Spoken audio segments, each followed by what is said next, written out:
Dad, remember that gymnastics routine from yesterday? The one with the bride who stripped off all her clothes. The atmosphere in the wedding reception hall went dead silent at my daughter's words. Just as the bride was about to read a letter to her parents, 5-year-old Tina blurted it out. The bride's face turned to stone, and Luke, who was holding Tina on his lap, looked like he'd seen a ghost. As the eyes of everyone in the hall turned towards our table, Tina continued, "Why would she undress if it wasn't bath time? You'll catch a cold if you undress anywhere other than the bathroom." To a child, it might be an innocent question, but adults instantly understood the implication. The hall couldn't settle down. The murmur was still there. Luke took Tina outside, and the female hosts, although shaken, tried to continue the ceremony. Encouraged by the hosts, the bride tried to resume reading her letter, but her voice was clearly trembling. Usually, you'd hear sniffling and see tears of emotion filling the hall, but not a sound could be heard. Tina's comment had turned what should have been a joyous event into complete chaos. "I'm Bianca, 33 years old, and I live with Luke and our 5-year-old daughter Tina. Luke has a brother who got married a bit late at 40 to a much younger woman, who's 28. Finally, they decided to tie the knot. At the family meeting about the engagement, my brother-in-law seemed utterly smitten with his fiancée. It was really heartwarming to see. Who could have thought that attending my brother-in-law's wedding as a family of 3 would lead to such a disaster?" Naturally, after the wedding reception ended, the bridal suite turned into a scene of chaos. I immediately confronted Luke. "What was that all about?" "That's just Tina being Tina. Don't take it seriously," he replied. "Our kid just disrupted the whole ceremony. Of course I'm rattled. And it's your lack of discipline that led to this. You need to teach her better manners." Luke then quickly handed Tina over to me and left in a hurry. I felt like he was running away from me. We were staying at Luke's parents' house that night before the wedding because it took place at a hotel near his hometown, and we live far away. His parents are genuinely kind people. They always have my back. Unlike some of my friends who dislike going to their in-laws, I've never felt uncomfortable there. That's why we had planned to take a week-long vacation around the time of the wedding and relax at Luke's parents' house before heading home. Even though both my brother-in-law and sister-in-law are planning on living in that house, it's spacious enough to accommodate us comfortably. Tina, who's usually told not to run around in our cramped apartment, seemed excited and restless, walking all over the house to explore. Come to think of it, I recall Luke and my sister-in-law being absent for a bit last night when we were having a good time drinking with my brother-in-law and parents-in-law.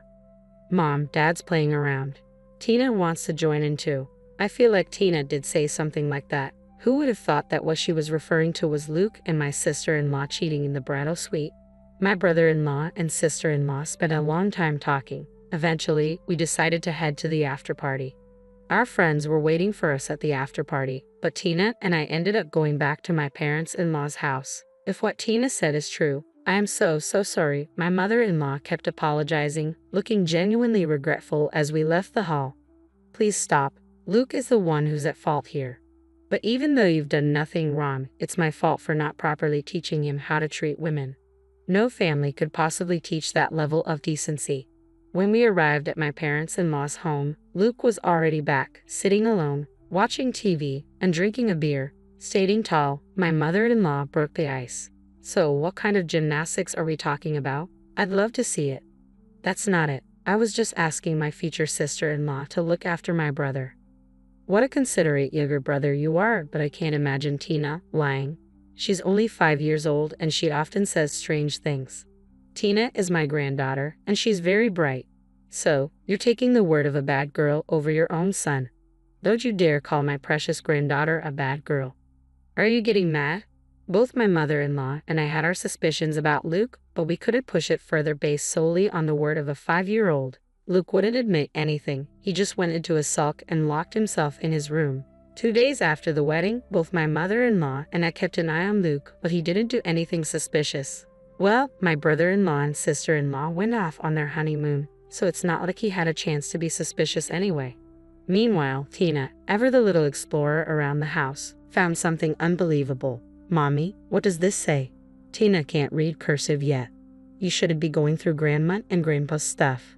"No, it wasn't like that. I found this in Dad's bag." "Is it a letter?" Tina has written to her friends at preschool before. "Let me see." Shockingly, it was a letter from my sister-in-law to Luke. "No, Calling it a letter doesn't quite do it justice. It was undeniably a love letter. The letter read, "Dear Luke, the day before the wedding was so exciting, wasn't it? We have to be cautious for a while since we're being watched at home, but we'll definitely have a chance, so don't give up. You're the only one I love, Luke. The reason I married an older man is so I could be with you. Come get me soon." I couldn't let myself break down in front of Tina, so I forced myself to keep my composure. "This is a work-related letter, so Mom will take care of it, okay?" "Okay," Tina replied cheerfully, heading off on another household adventure. So Tina wasn't mistaken after all. She really did see what was happening. I calmly took a photo of the letter and placed it back into Luke's bag. Then I went to the kitchen where my mother-in-law was making pickles. "Mother-in-law, Tina found a love letter that sister-in-law sent to Luke." "What?" As I showed her the photo of the letter on my phone, my mother-in-law's face fell. "What is this? It's disturbing. This is unfair to brother-in-law. Why have such a flashy wedding if this is going on? If she didn't love him, why did she marry him?" My mother-in-law was visibly angry, her face turning red. At this point, I decided to tell her something that had been bothering me. "Luke said he has to go back alone tomorrow because work suddenly came up, even though he was supposed to be on vacation." My mother-in-law looked up at me, deep in thought. "Doesn't that seem odd?" "Exactly." My mother-in-law and I exchanged glances, both of us seemingly concerned about the same thing. "The timing is just too perfect. Plus his brother and his wife are on their honeymoon in Hawaii. Do you think they're planning to meet up there?" I nodded in agreement. I hate to say it, but brother-in-law is a very kind person who is unfortunately a bit naive and easily deceived. There is no doubt in my mind that the two of them plan to have a secret meeting without brother-in-law noticing. After all the trouble to finally get married, he ends up with a woman like that. It's even sadder because they seem so happy. "Let's go with that." Mother-in-law suddenly stood up and began washing her hands. "All right, start packing for Hawaii. Your father's coming too." "What?" I was genuinely surprised by mother-in-law's sudden declaration, but she looked at me and smiled, clearly pleased. "We're going to expose everything. Do they have any idea how much we spent on that wedding? Just because he's marrying a younger woman, we even chipped in 30 grand. This is no joke. We're definitely getting that back." I couldn't help but applaud mother-in-law's determination and immediately started to prepare as well. For some reason, mother-in-law seemed strangely excited, and deep down, I was excited too. "Just wait, we'll make them wish they were never born." The next morning, Luke was having breakfast, trying too hard to keep a straight face. "It's really a shame you have to work after finally getting some time off. Just relax and enjoy your time." Even though no one was listening, Luke loudly announced his departure, then left in a flurry. We quickly packed our bags. Our parents-in-law, Tina, and I left about 2 hours later. Luckily, we got the tickets in a hotel with no issue. Tina was thrilled, shouting and playing. We chose a lodging spot a bit away from the hotel where we heard brother-in-law would be staying, so we wouldn't attract attention. Upon arrival, mother-in-law decided to call brother-in-law to see how things were going. "How's Hawaii?" Responding to mother-in-law, brother-in-law's relaxed voice came through the speakerphone. "It's warm and relaxing. We're planning to go to Sea Life Park, Hawaii tomorrow. Look forward to some souvenirs." Brother-in-law seemed to be having a great time but mentioned, "Well, my wife is going out to dinner with a friend who lives in Oahu tonight, so I'll be alone." Hearing that, mother-in-law lifted her gaze and exchanged glances with me. No doubt Luke and sister-in-law are probably having a secret meeting tonight. Well, enjoy Hawaii. Mother-in-law decided to hang up, perhaps concluding that now was not the time to say anything. It's sad for brother-in-law who is in the dark about all of this. Who would have thought we'd catch Luke and sister-in-law on a date as soon as we landed? Though we have valuable information, my emotions were a mess. I wished it were a lie. I wished it were just sister-in-law's one-sided affection, but Luke had followed her all the way to Hawaii.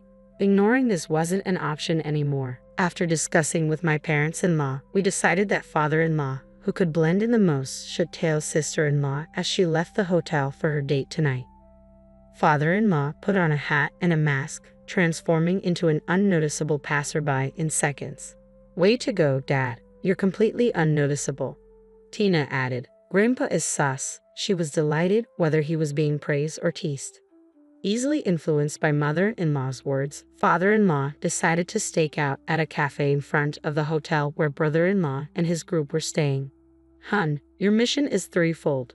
1. Follow daughter-in-law as she leaves the hotel. 2. Confirm she's meeting with Luke. And 3. Keep an eye on her till she enters and leaves another hotel. Got it? Father-in-law nodded earnestly at mother-in-law's forceful instructions. Equipped with his high-sensitivity DSLR camera and a big telephoto lens that he bought as a hobby, he headed out. We were incredibly grateful to father-in-law, who willingly took on the task despite the long hours it would entail. Mother-in-law, Tina, and I finished dinner and returned to the hotel. After putting Tina to bed, we waited for father-in-law's return. Surprisingly, father-in-law didn't come back until 3 o'clock in the morning. "Let me sleep for now," he muttered as he crawled into bed, looking exhausted. So we decided to hear the full story the next morning. The next day, as we looked at the photos father-in-law had taken while listening to his account, there was irrefutable evidence. True to his love for photography, father-in-law's shots were incredibly detailed. Even from a distance, you could see the two of them embracing clearly. "So she really is cheating after all," I said, feeling the weight of the truth. It was a hard truth to accept for brother-in-law and me, but living a lie in a marriage was not an option. Seeing my downcast mood, mother-in-law asserted, "We should put an end to this difficult time as soon as possible." I couldn't agree more. On the second day, we learned that brother-in-law planned to go to Sea Life Park, Hawaii, so we decided to rent a car and follow him there. Inside the park, we left Tina with father-in-law while mother-in-law and I walked around. Soon enough, we spotted brother-in-law and his wife. Brother-in-law was genuinely interested in the aquarium displays while sister-in-law was glued to her phone, showing zero interest in the aquatic life. Just as we were about to approach them, mother-in-law's phone rang. Apparently, father-in-law had spotted Luke coming out of the restroom. They're probably planning to meet discreetly here as well without my son noticing. You're probably right. Let's wait for that moment. We kept our distance and waited for sister-in-law to make a move. As expected, within 10 minutes, she left brother-in-law, who was busy looking at souvenirs, and started walking somewhere. We discreetly followed her into a less crowded exhibit area. When she found Luke, she immediately leaped into his arms and hugged him. Seeing this without any regard for others, something inside me broke. I couldn't hold back any longer. I marched up to the embracing couple and pulled them apart. Luke was shocked, his eyes wide open at my sudden appearance. I unleashed several slaps on him right then and there. Ow, stop it. I honestly don't remember how many times I hit him. I hit him before mother-in-law stopped me. She grabbed sister-in-law, who tried to escape when we showed up. "How dare you deceive my precious son? Sit down." Frustrated, Luke and sister-in-law sat down on the floor. To avoid causing a scene, we moved to the rental car. Brother-in-law was already in the car, looking sad. It seemed he'd heard about what happened from father-in-law. In the minivan, we pushed Luke and sister-in-law into the farthest back row while mother-in-law and I sat in the second row to block their exit. "When did you start cheating?" I demanded. "I'm not cheating or anything. Why are you all even in Hawaii?" Luke retorted. "What about you? Why are you here?" "I'm here for work."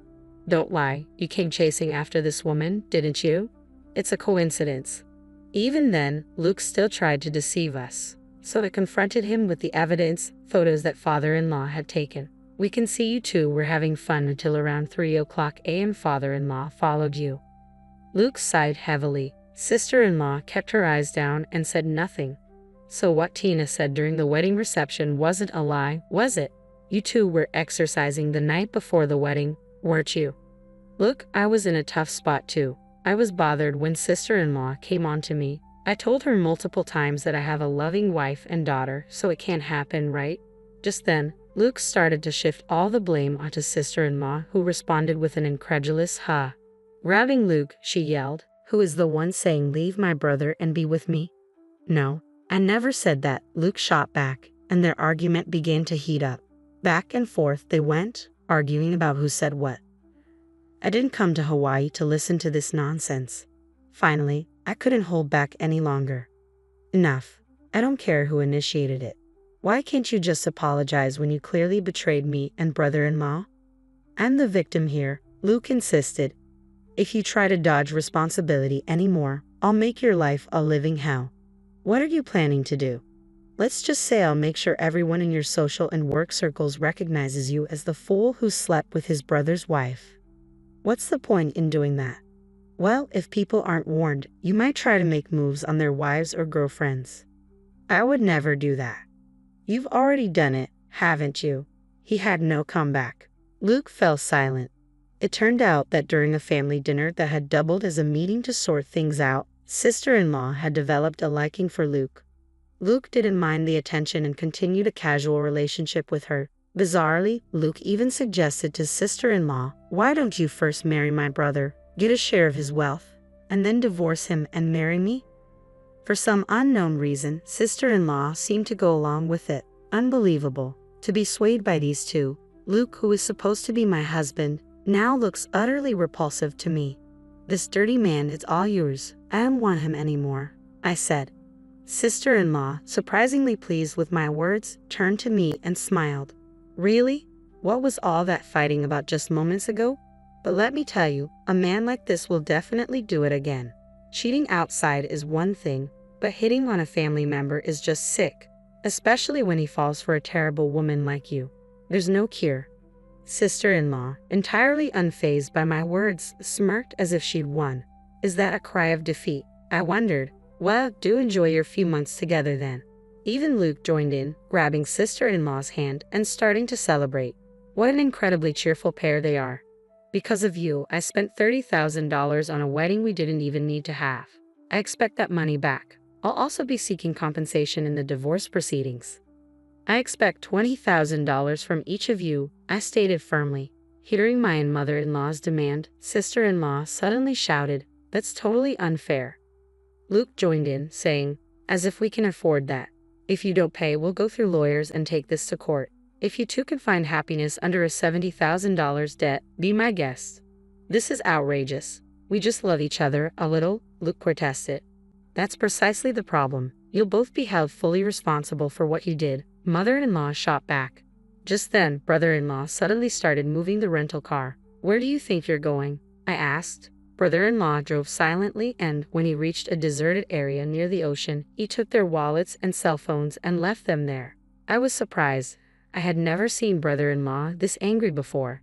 As the rental car pulled away, their cries of "Don't leave us here, please come back," echoed. "Watch out for snakes and mongooses, okay?" I waved cheerfully as I said this. I wondered how long it would take them to walk back to town from here. I hoped they made it back safely. Just then, I received a call from father-in-law. "Tina is looking for you, Bianca," he said. "We decided to head back to the aquarium. Let's enjoy Hawaii while we're here." "Absolutely," I agreed. We returned to the aquarium. At the large tank, brother-in-law was holding Tina's hand, both engrossed by the sharks. They actually looked happy. Better to see these lovely smiles than waste time on fools. Father-in-law's words lifted my spirits. Brother-in-law also appeared quite relieved, which was surprising considering he was just betrayed by his new wife. "I bet he's hurting inside. I know I am, being betrayed by Luke." But I refused to shed tears over them, and I thought brother-in-law must feel the same. Later on, brother-in-law and sister-in-law's divorce was finalized. Only 5 days had passed since the wedding reception, but brother-in-law returned all the wedding gifts to the guests. I also finalized my divorce with Luke, and Tina would now be living with me. I ended up getting all the assets in the divorce settlement, and we agreed on $400 per month for child support. Luke, ever conscious of what others think, easily agreed when my parents-in-law and I, through our lawyers, demanded money from him. He ended up shouldering a $70,000 repayment. But you can't control what people say. Rumors spread easily that he had an affair with his brother's wife and even followed her to Hawaii. Friends began to distance themselves, and even at work, the rumors got around. He got transferred from his high-performance sales team to a basement document storage area. It's been a year now, and I'm still on good terms with my in-laws.